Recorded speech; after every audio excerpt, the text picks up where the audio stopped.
Oke guys, assalamualaikum warahmatullahi wabarakatuh. Welcome back to my channel. Balik lagi di channel Guru Hero. Jadi di video konten kali ini gue mau Mau ngebahas atau mau ngasih informasi buat kalian yang pengen beli motor-motor second. Jadi gimana kabar kalian? Mudah-mudahan kita semua diberi kesehatan ya. So di video konten kali ini gue mau sedikit cerita atau mengasih informasi buat kalian, bagi kalian yang pengen beli motor second. Apa sih yang perlu diperhatikan, yang penting banget sebelum kalian pinang. Oke, jadi bakal gue jelasin di sini. Kalian simak video ini sampai habis ya, biar nggak salah informasi. Oke, yang pertama, kalian jangan terkecoh sama bentuk fisik kendaraan tersebut yang mungkin mulus atau catnya masih bagus, nggak ada dent, nggak ada lecet. Pokoknya mulus lah, secara detailnya mulus, bodinya nggak ada cacat pokoknya. Kalian jangan tertipu karena motor tersebut mulus. Jadi patokannya nggak cuma mulus ya guys ya. Jadi ada beberapa faktor nanti yang kalian perlu tahu, kalian perlu cek sebelum benar-benar minang motor second tersebut. Oke guys, jadi sebelum kalian beli motor second, kalian jangan terpaku atau jangan terlalu nafsu ketika ngelihat kendaraan tersebut visualnya mulus, tidak ada lecet ataupun dent ya. Jadi bukan suatu jaminan untuk kendaraan tersebut baik-baik aja kondisinya, karena kita nggak akan tahu bagian dalamnya itu seperti apa, atau histori sebelumnya ini kendaraan seperti apa di owner sebelumnya. Jadi poin yang pertama itu. Kedua, kan sering tuh ada yang bilang, bang cek di ininya bannya atau masih gondrong atau enggak gitu. Jadi ban itu masih bagus atau enggak, atau masih tebel atau enggak, itu sebenarnya bukan poin ininya guys ya, bukan poin untuk kita meminang kendaraan tersebut. Jadi nggak ada sangkut pautnya perihal ketebalan ban pada motor tersebut ya, karena kita kan kalau ban kan bisa aja kan diganti atau gimana dengan merek yang sama seperti pabrikan keluarin ya kan. Apalagi misalkan motor 5 tahun nih atau 7 tahun tapi bannya masih tebal, masih ada bulu-bulu halusnya. Aduh, kalau gue sih nggak terlalu berpatokan sama hal itu. Terus ada yang bilang setelah itu bagian cakramnya masih tebal atau enggak. Oh masih tebal nih, ada yang bilang gitu. Ini masih KM-nya dengan motor kilometer rendah cakramnya masih dulu. Mungkin iya ada yang seperti itu, tapi kebanyakan enggak. Kalian nggak bisa jadikan itu sebuah patokan bahwasanya motor itu memang masih kilometernya masih rendah, karena yang kita tahu itu kan sekarang jasa riset kilometer itu udah banyak banget ya guys ya. Kalau gue sih nggak berpatokan dengan itu. Jadi jangan berpatokan sama keadaan piringan cakramnya masih tebal sama ban. Terus ada yang bilang juga dari gear atau rantai masih bagus atau enggak. Itu juga belum bisa jadi patokan. Itu masih buat gue masih ngambang ya, karena kan gear dan rantai itu kalau dirawat baik kan memang akan terawat, akan awet. Jadi nggak patokan juga. Terus bisa juga diganti atau gimana kan sama yang baru. Setelah itu kemudian cat masih bagus atau enggak, masih mulus atau enggak. Sementara kan ya part second itu di pasar atau di online shop itu kan banyak yang harganya bisa lebih miring atau enggak. Jadi jangan tertipu sama itu. Jangan penampilan itu dari mulai ban, terus ketebalan piringan cakram, terus sama kemulusan visual bodinya, catnya, jangan terpaku sama itu. Terus apa lagi ya? Mungkin kampas rem juga termasuk. Oh masih tebal nih, masih jarang dipakai atau memang barang lama tapi nggak pernah dipakai atau gimana? Ya mungkin iya, tapi nggak sedikit juga yang memang mengganti part tersebut sebelum dijual. Padahal ya motornya motor lama dan sering dipakai atau motor capek ya.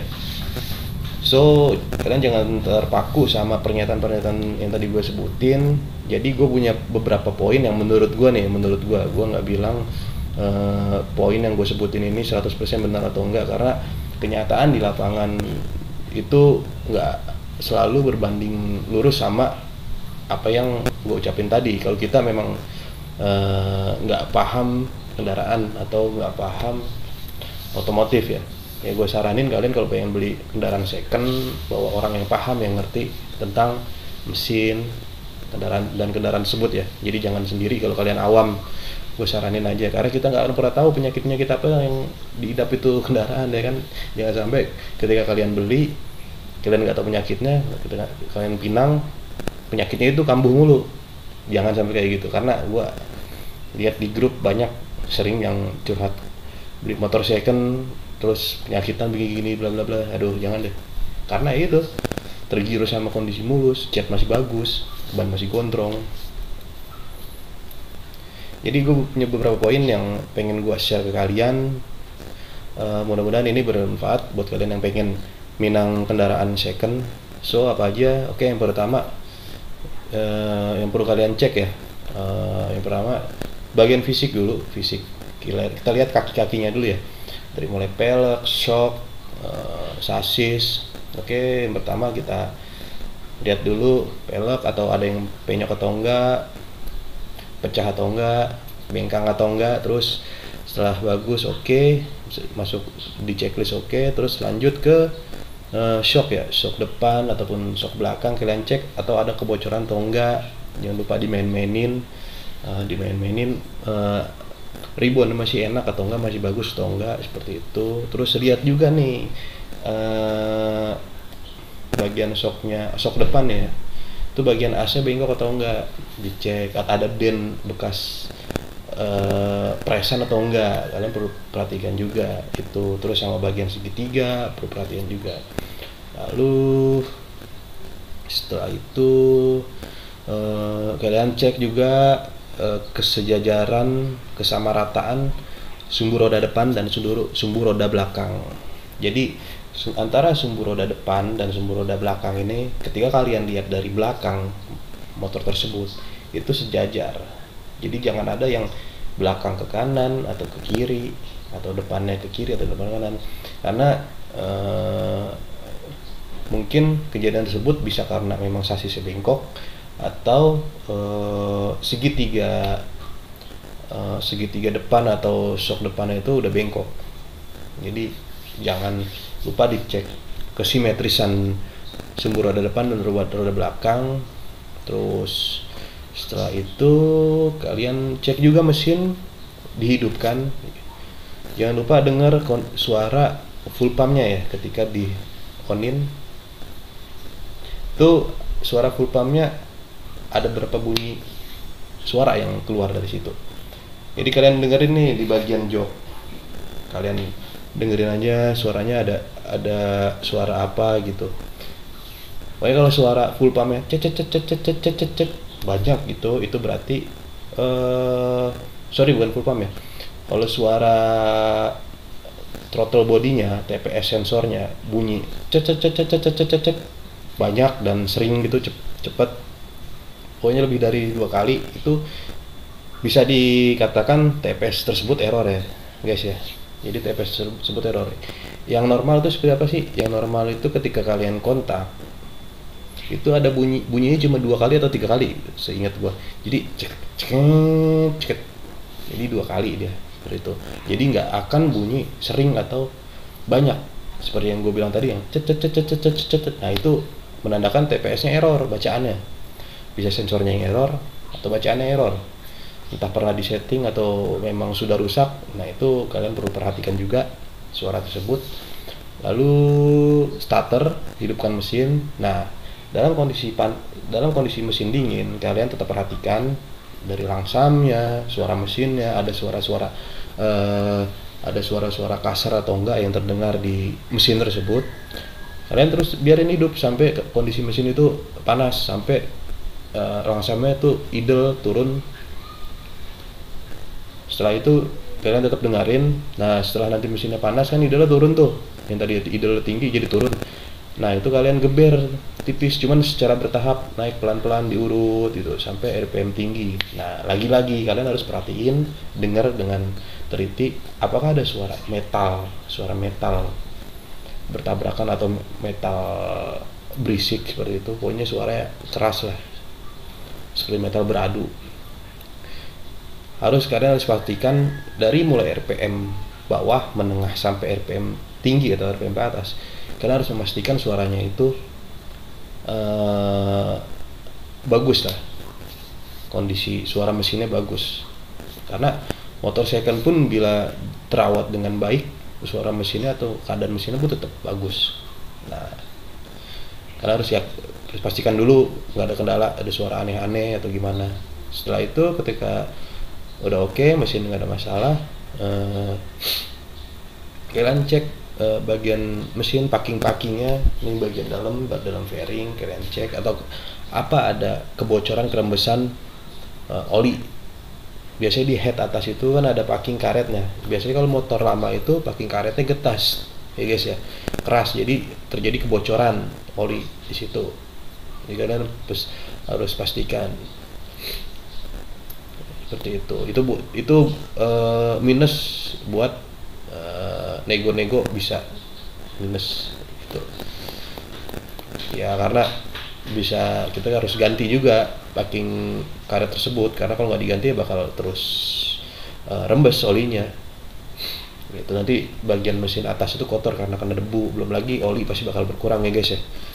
Oke, setelah itu udah mesinnya nyatakan bagus, kaki-kakinya nyatakan bagus, nggak ada yang aneh-aneh, terus nggak ada yang merusak. Jangan lupa arm belakang juga dicek atau goyang atau enggak. Terus kalian test drive masih enak atau enggak bagian kemudinya, kayak kalian rasa di atas motor ketika jalan itu masih enak atau enggak. Kalian juga perlu tes, rasain sendiri. Nah setelah itu oke, kita checklist sudah oke semua.